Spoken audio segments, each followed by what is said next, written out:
Ce matin, nous attendons notre bus. Cap sur une merveille naturelle, les Blue Mountains.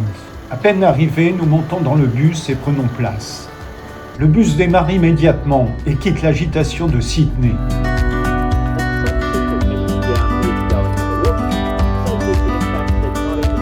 Plus nous roulons, plus l'air devient pur et embaumé d'eucalyptus. Et ce n'est pas qu'une impression, c'est une huile essentielle qui, en s'évaporant, donne aux montagnes des Blue Mountains leur couleur bleutée.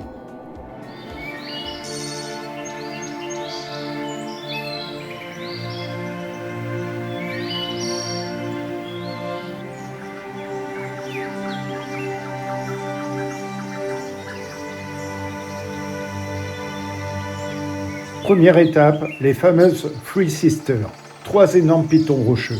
Selon la légende arborigène, elles auraient été transformées en pierre pour échapper à un danger, et le sort n'aurait jamais été levé. Et on se dit qu'à l'époque, la magie devait être efficace, car elles sont encore là, immobiles et impassibles, offrant une vue grandiose sur la vallée de Jamison.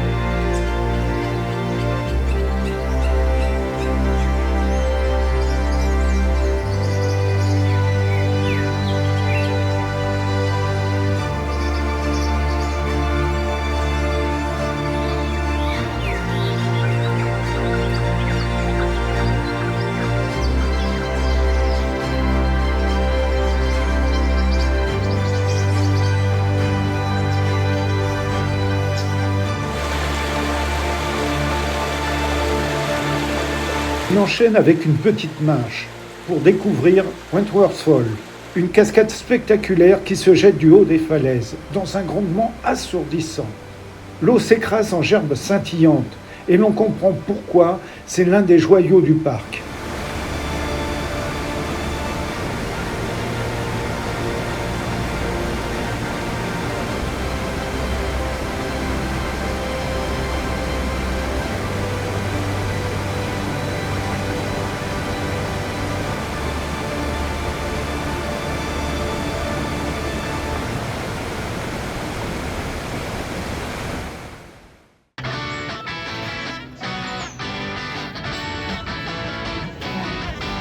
Puis direction Scenic World, le terrain de jeu préféré des visiteurs.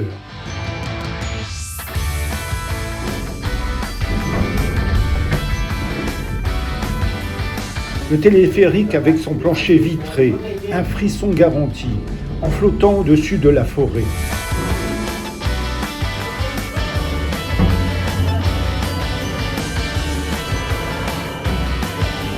Le train incliné le plus raide du monde, où l'on se demande si on a pris un manège de fête foraine par erreur.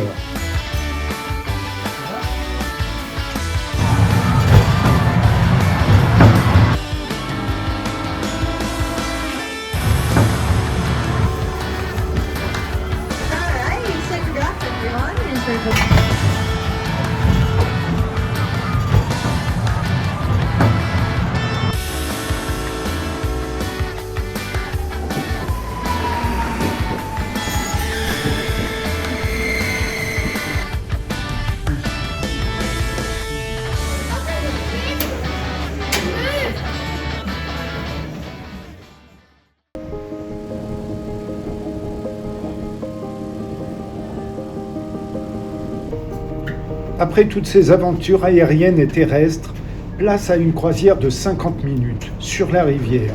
Assis confortablement, nous retrouvons la sérénité. Le vent marin caresse nos visages et les paysages défilent lentement, comme un diaporama géant, l'occasion rêvée de reposer nos jambes. On rentre à Sydney, fatigué mais ravi, le cœur encore suspendu entre rire, émerveillement et 1 ou 2 courbatures. Mais après tout, c'est ça l'aventure australienne, un mélange de nature, de légende, de frissons et de souvenirs gravés à jamais. Demain, nous poursuivrons notre exploration de Sydney.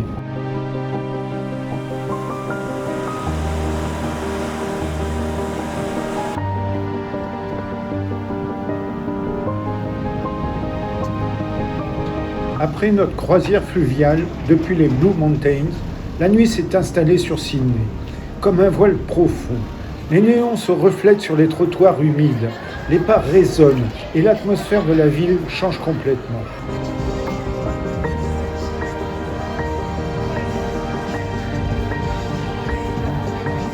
Nous décidons de rentrer à pied vers notre hôtel. Autour de nous, les rues sont encore animées. Les terrasses bruissent de conversation et les tramways glissent sur leurs rails, traçant des rubans de lumière dans l'obscurité.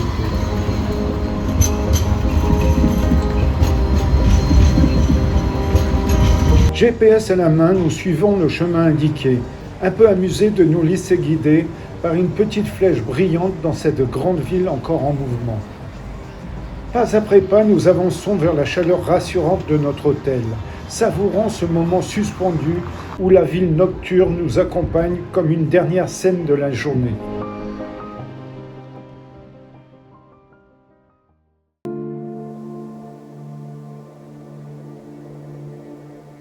Le matin se lève doucement sur Hyde Park Barrack. Une lumière calme, presque bienveillante, mais derrière cette douceur, l'histoire du lieu affleure déjà. Un passé dur, suspendu entre les cordes, des hamacs et des chaînes, et des peines qui ont marqué ces murs.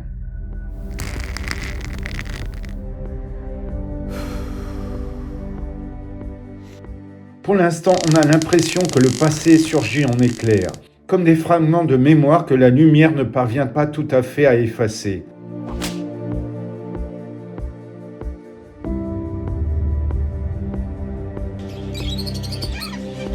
Nous passons les grilles du musée, prêts à découvrir l'un des lieux les plus marquants de l'histoire australienne. Après avoir récupéré notre ticket, nous franchissons les premières portes et nous nous dirigeons vers la toute première salle. À l'intérieur, nous découvrons la vie des condamnés, envoyés de force depuis l'Angleterre. Les bruits semblent résonner encore, le cliquetis des chaînes, les pas lourds sur les planchers. De petites maquettes nous montrent les travaux auxquels ils étaient soumis. La construction des routes, des bâtiments, des quais, une main-d'œuvre pénitentiaire sur laquelle reposait la jeune colonie. Dans la salle d'à côté, des hamacs serrés les uns contre les autres pendent dans de grandes pièces. Impossible d'imaginer l'étroitesse, le manque d'intimité, le sommeil partagé entre des centaines d'hommes. L'atmosphère est saisissante. Construit en 1819 par un architecte qui fut lui-même un condamné, Hyde Park Barrack abritait chaque nuit jusqu'à 1000 hommes. Une main-d'œuvre forcée chargée de bâtir les routes, les quais et les premiers bâtiments de Sydney. Les journées commençaient au son de la cloche, se poursuivaient sous la surveillance constante.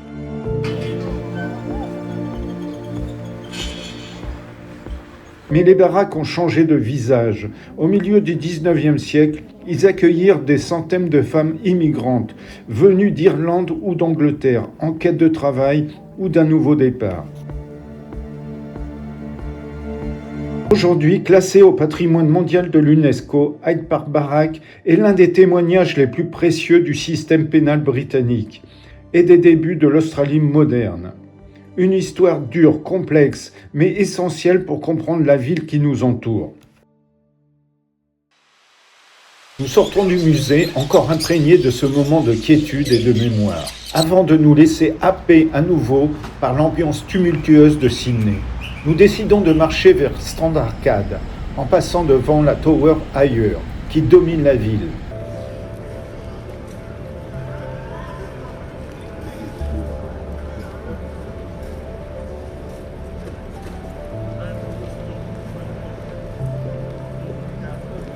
À Strand Arcade, changement radical. Nous quittons l'austérité pénitentiaire pour plonger dans un véritable temple victorien du shopping. L'édifice est splendide, avec ses vitraux colorés, ses boiseries élégantes et ses balcons ouvragés, qui semblent appartenir à une autre époque. Quelques pas plus loin, nous atteignons le majestueux Queen Victoria Building, devant lequel trône la statue imposante de la reine Victoria.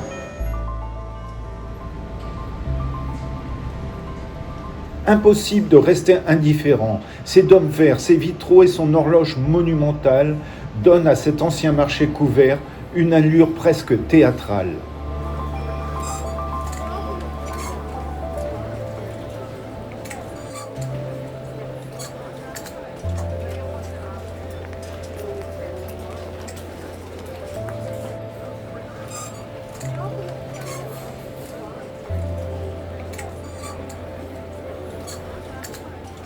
Son animation d'inspiration britannique attire immédiatement le regard et on en se dit que même sans acheter quoi que ce soit, flâner ici est déjà un luxe.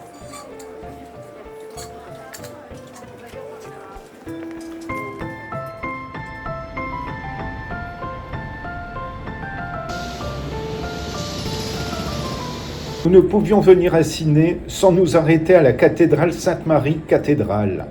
De l'extérieur, elle impressionne avec sa façade néo-gothique, ses 2 flèches élancées en grès doré et sa grande rosace qui capte la lumière.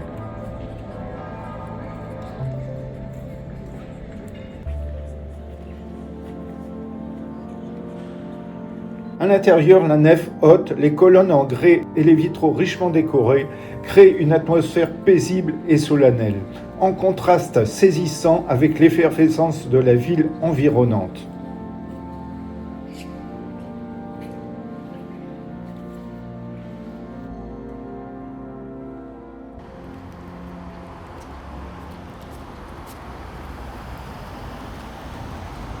Pour conclure cette journée, cap sur un lieu beaucoup plus gourmand, le Sydney Fish Market, dans le quartier Chinatown.